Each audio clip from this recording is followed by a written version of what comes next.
alam mo, lahat ng mga nananalo ay tumataya. Lahat ng mga nagtatagumpay ay merong sinimulan. At lahat ng mga may magiginhawang buhay ngayon, minsan din nahirapan. Naalala ko nung bata pa ako, no, gustong-gusto ko talagang yumaman. And tinatanong ko sa mga magulang ko, bakit ganun? Merong mahirap, merong mayaman. Dadating yung time na magiging mayaman din tayo, basta magsikap ka.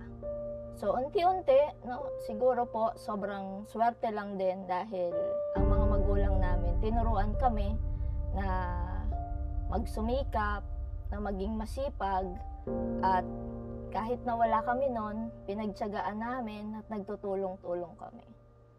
So, hanggang yung dalawang kapatid ko, nakapag-abroad, no, and natulungan nila akong makapag-aral. Ever since, nung bata pa ako, gustong-gusto ko talagang maging doktor. So, tinulungan ako ng mga kapatid ko, ng mga magulang ko, na mapapunta sa magandang school. So, nag-high school ako sa isang private school, San Sebastian College sa Manila. And then, college, no, magandang school din, napapunta po ako sa LaSalle naman. So, that time, sabi ko, pupurso ko na yung dream ko na maging doktor. Kaya lang, syempre, hindi po perpekto yung buhay. So, akala ko, paangat na kami, pero pababa pa lang. So, nung time na yun, kasabay po nun, namatay yung father ko. So, head of the family, napakalaki po ng impact sa pamilya namin. And, halos, maubusan kami. So, yung pangarap ko na maging doktor, hindi na po siya nangyari. That time, napapunta po ako sa Watsons. So, kahit nag-graduate ako ng LaSalle, kinain ko talaga yung pride ko kasi yun yung kailangan ko eh. Kailangan ko talaga ng trabaho. So, nag-work po ako sa Watsons as pharmacy assistant. Ang sweldo ko po doon, 8,000 pesos a month. 8 hours nakatayo. Every day. Sobrang hirap. So, sabi ko ng time na yon, ano kayang pwede ko pang gawin? Para at least kahit papano naman madagdagan. Kasi kahit ano pong gawin ko, yung 8,000 pesos, kulang talaga. Sabi ko, paano ako makakatulong sa pamilya kung para sa akin pa lang, kulang na. Diyan ko kinukuha yung pamasahe, pagkain, halos walang natitira. So, kailangan ko ng additional income. So, that time, meron ako isang classmate nung high school. Nag-introduce sa akin ng isang opportunity. Sabi niya, baka daw meron akong kakilala na gustong kumita ng extra na part-time. So, ako naman, sabi ko sa kanya, oy, parang maganda yan. Parang pwede ako dyan. So, hanggang sinubukan ko po, ay pinuntahan ko. And nagulat ako dahil yung pinuntahan ko ay networking pala. So, sa madaling salita po, na-kidnap po ako. So, syempre, close-minded ako kasi sa LaSalle po, pag sinabi mong, syempre, networking, yak. Tapos, syempre, yan, sabi ng mga barkada ko, yan yung mga ginagawa ng mga taong walang magawa. Tsaka, di ba yan yung mga scam? So, ako po, no, kahit na umattend ako ng seminar, hindi ko naintindihan. So, umuwi na ako, after po noon, hindi ko na siya inintindi. After how many months, binalikan ako ng kaibigan ko. Sabi sa akin ng classmate ko, tingnan mo, ito yung nangyari sa akin.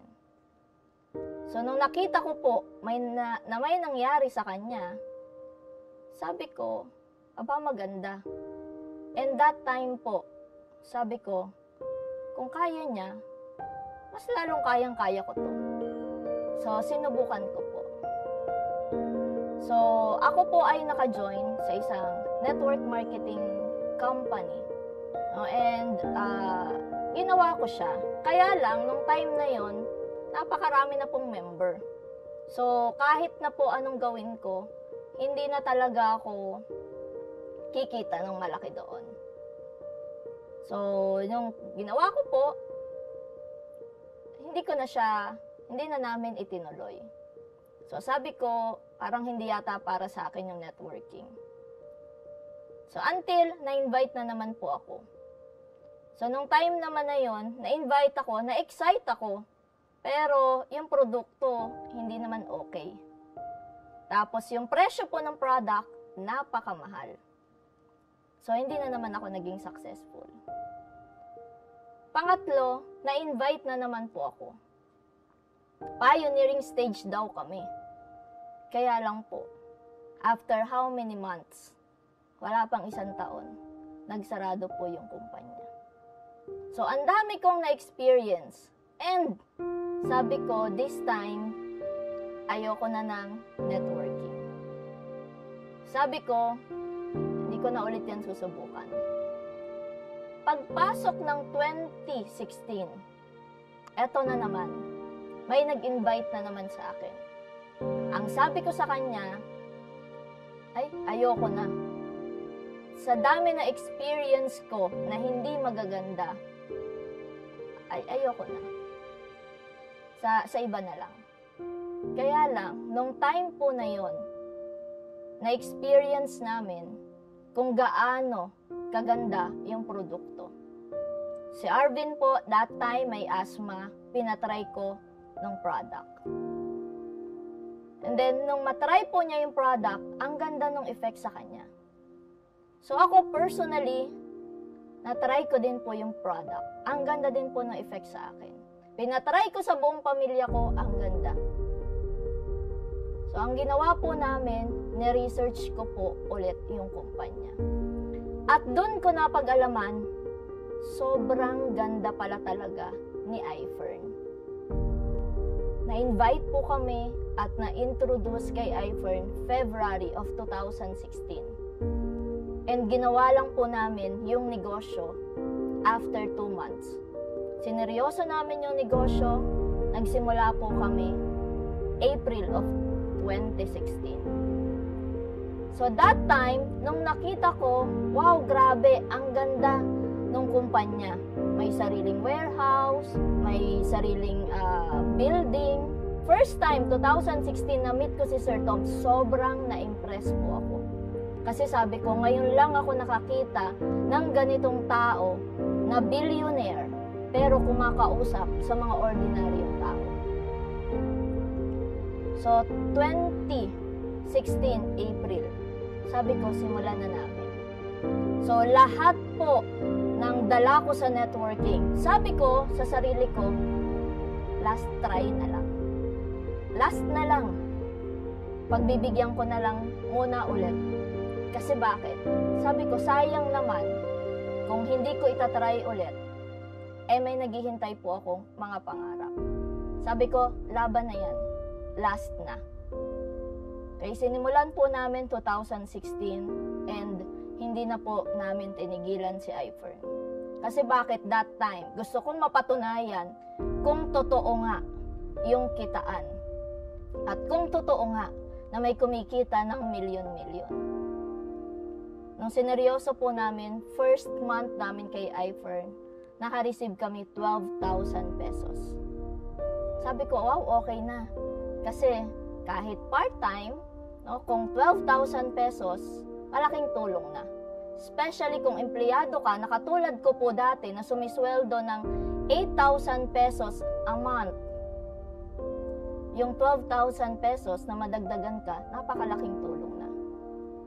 And then, after another month, naka-receive po kami 50,000 pesos. After another month, naka-receive po kami 80,000 pesos.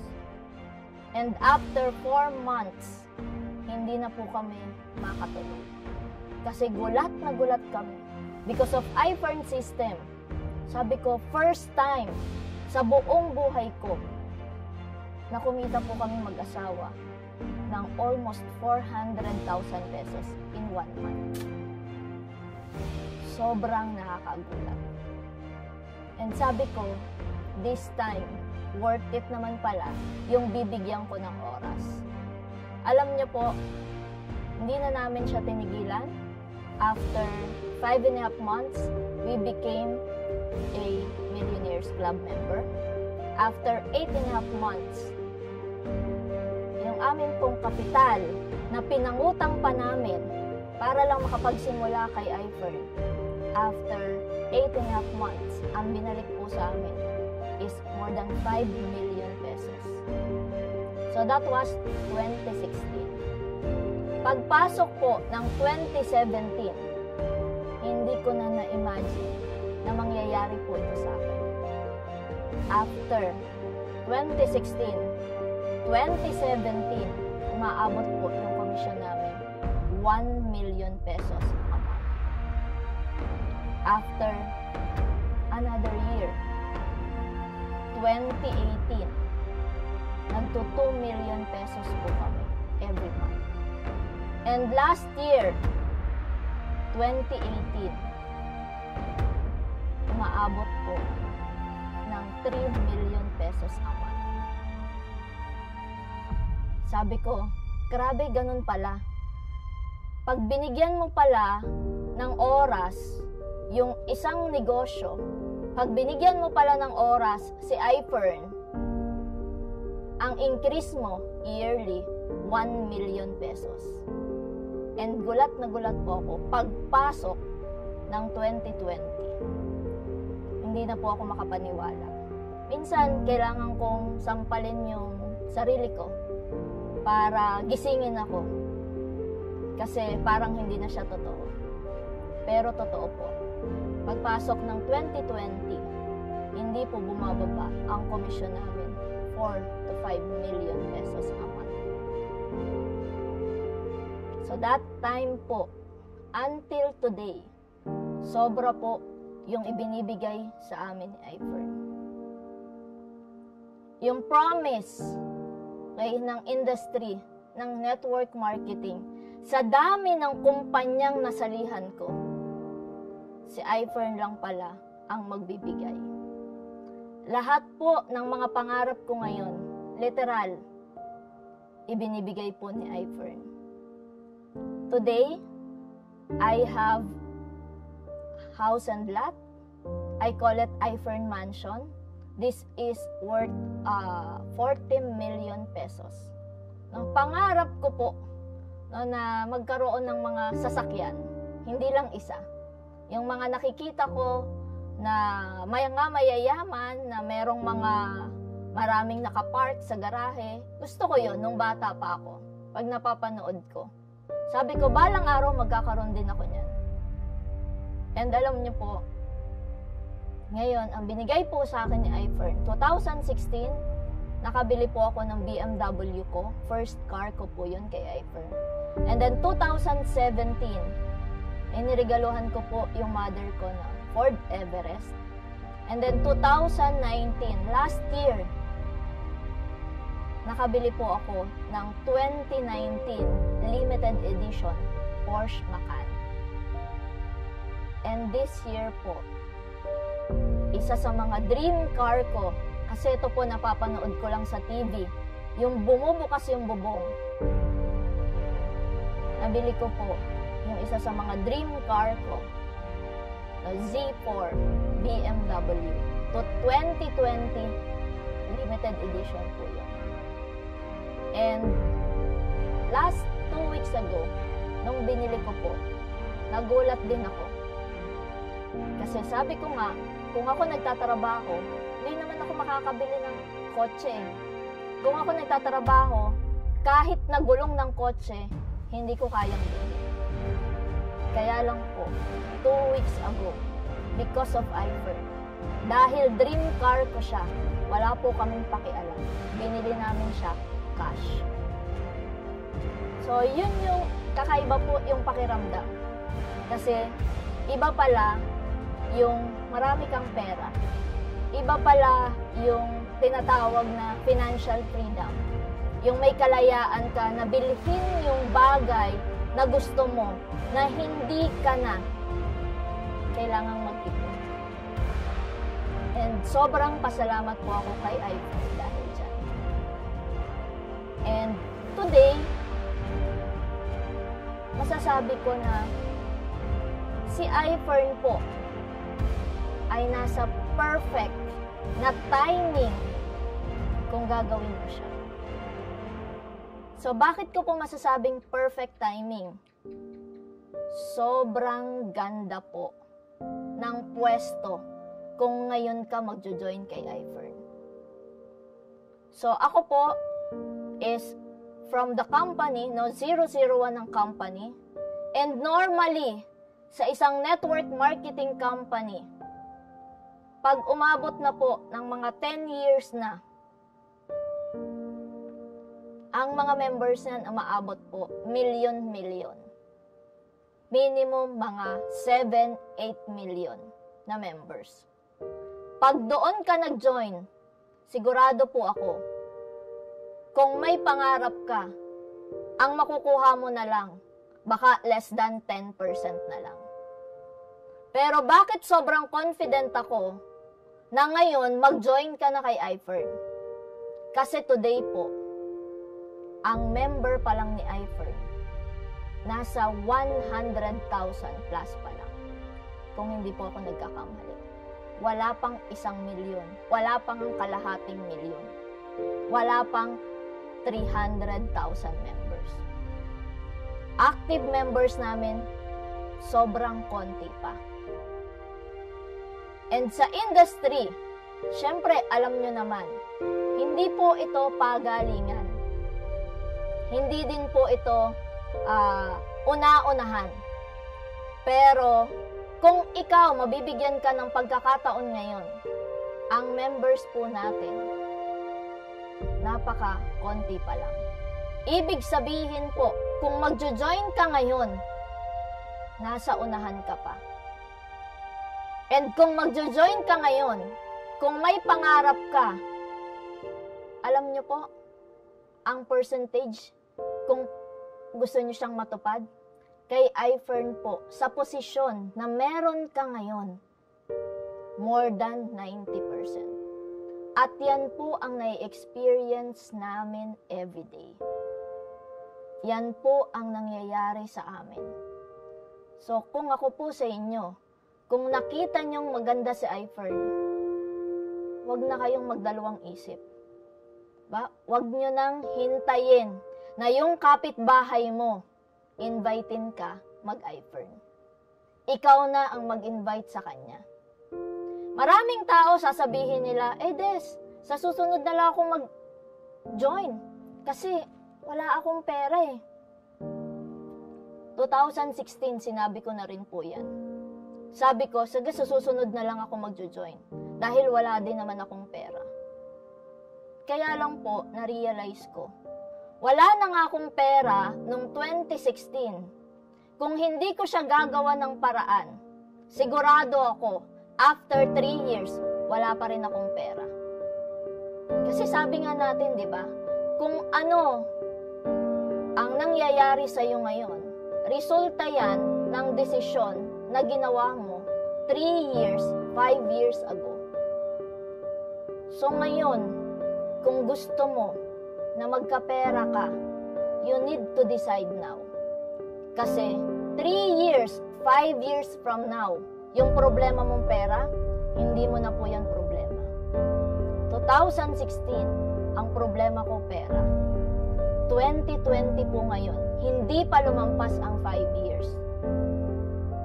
4 years pa lang, problema ko na rin ang pera. Pero, kung paano na siya gastusin. Sabi naman ng iba, Des, ayokong gawin yan kasi wala na nga akong oras.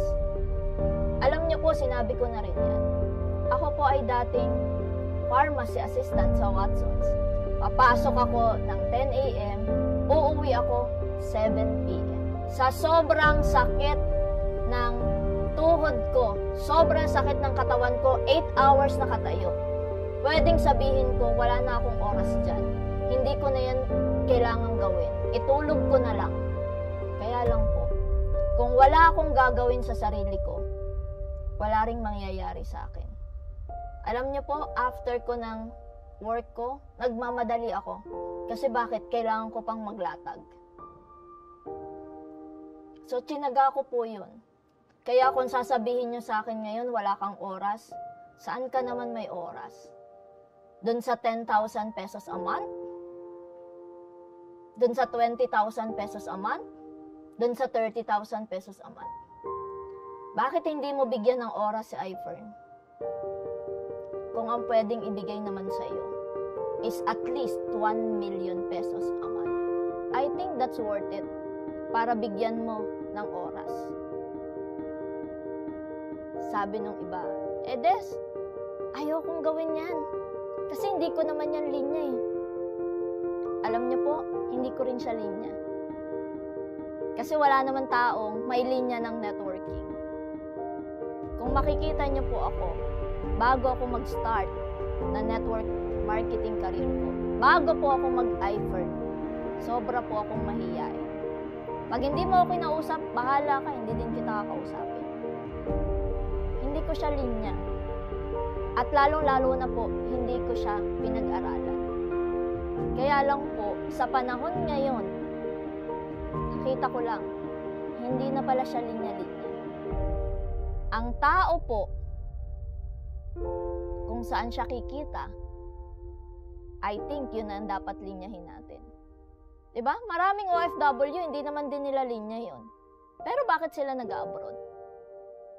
Marami pong nasa BPO industry, hindi rin naman linya yun. Kaya lang po, yun yung malaki ang income eh. So ito, hindi rin po namin to linya. Kaya lang, kung itong iFern ang magbibigay po sa amin ng at least 1 million pesos a month, lilinyahin ko na. Kaysa naman, linyahin ko yung linya ko na ang binibigay po sa akin ay 10,000 pesos a month. Mamili ka na lang. Sabi nung iba, Des, ayokong gawin yan. Kasi networking yan eh. Diba yung networking iyo? Lalo na po sa mga sosyal. Ba? Sabi sa akin ng mga kaibigan ko, Des, yan yung mga ginagawa ng mga taong walang magawa. Sabi pa sa akin ng ibang mga barkada ko, tigilan ko na daw ito. Kasi may pinag-aralan daw po ako. Nakakahiya daw po ang networking. Alam nyo, pwedeng ganun yung tingin nila. Ganun din po ako dati nung hindi ko pa siya naintindihan. Kaya lang po, nung naintindihan ko na siya, sabi ko, grabe pala ang networking. Ito lang po ang industriya na kayang magpabago ng buhay ng tao kahit ano pa po ang background mo. Nakakagulat po ang pwedeng gawin ng networking. Meron kami mga high school graduate, meron kami mga elementary graduate, kumikita at nagiging successful sa networking. Kung magbabasa ka ng libro ngayon, or mag-research ka na lang sa internet, pwede kang mag-google, no, i-type mo, what is network marketing? Magugulat po kayo. Kasi bakit? Ang mga taong nag-i-endorse ng network marketing ngayon, hindi po biro. Yan yung mga tao na successful and powerful sa buong mundo. Ilan po dyan? Si Bill Gates, si Robert Kiyosaki, and my favorite author, si John Maxwell. So sabi ko, kung itong mga taong to mayayaman, successful and powerful, ini-endorse ang network marketing, maganda siya. So nung naintindihan ko po, sabi ko, maganda pala talaga ang networking. So yung mga tao nagsasabi sa atin na networking, scam yan, pyramiding yan, sigurado po ako, hindi nila naintindihan. Kasi bakit? Kung naintindihan mo na ngayon ang networking, baka mayaman ka na. Eh, alam niyo po, nakakalungkot pa. Sasabihin ng iba, networking, hindi talaga maganda yan, scam yan. Pero alam niyo po kung sino yung mga nagsasabi niyan, kung titingnan mo? Minsan, yan yung mga taong walang-wala. Yan yung mga taong nangungutya sa'yo, pero pag tiningnan mo, baka mas mababa pa yung status sa'yo. Minsan, sila pa nga yung may utang sa atin eh. Isang araw po, no, ay nagsabi sa akin ng kaibigan ko, tigilan mo na yan. Kaya lang, nung naalala ko, kung titigilan ko siya, hindi niya naman babayaran lahat ng mga utang ko. Hindi niya naman ibibigay lahat ng mga pangarap ko. Hindi niya naman ibibigay ang pangarap po ng pamilya ko. Kaya ako po, nung naintindihan ko lahat, no, lahat ng mga sinasabi ng mga tao, halos lahat po, excuses na lang. So para sa akin, today, nakakita ka ng napakagandang opportunity. Subukan mo lang, walang mawawala. Alam niyo po, ang hinahanap namin ngayon, yung mga taong matataas ang pangarap. Yung mga taong willing ipaglaban ang pangarap nila. At yung mga tao na malalakas ang loob, ilabas ang galing nila para tuparin ang pangarap niya para sa pamilya niya. Today, nandito po si Ifern. Kumakatok kami sa lahat ng mga tao na naghahanap ng pag-asa. Kumakatok po kami sa mga tao na halos dapang-dapa na. Kasi ngayon po, meron po tayong pandemic na nai-experience. Marami pong tao ang nadidepress. Maraming tao ang nawawalan na ng pag-asa dahil sa COVID. May pandemic, pero ngayon po, halos hindi namin maramdaman ang effect ng pandemic. Dahil tuloy-tuloy po ang komisyon namin, tuloy-tuloy po ang paglaki ng network namin, tuloy-tuloy po ang paglaki po ni Ifern. And siguro, gusto ko na lang sabihin po sa inyo. Sana magpayaman po tayo ngayong pandemic. Imbis na mawalan ka ng pag-asa, imbis na ma-depress ka, gawin mo na lang po si Ifern. And today, gusto ko nang, of course, magpasalamat po, no, sa isa sa pinaka-importanteng tao po, no, na bumago ng buhay ko. So, yung akin pong buong pamilya, ang aking asawa, ang aking anak, ang buong pamilya ko, nakakaranas ng masaganang buhay, nakakaranas ng masayang buhay because of Ifern. And lahat po ng yan ay utang po namin, of course, sa amin pong napakabait na presidente, kay Sir Tomanitan.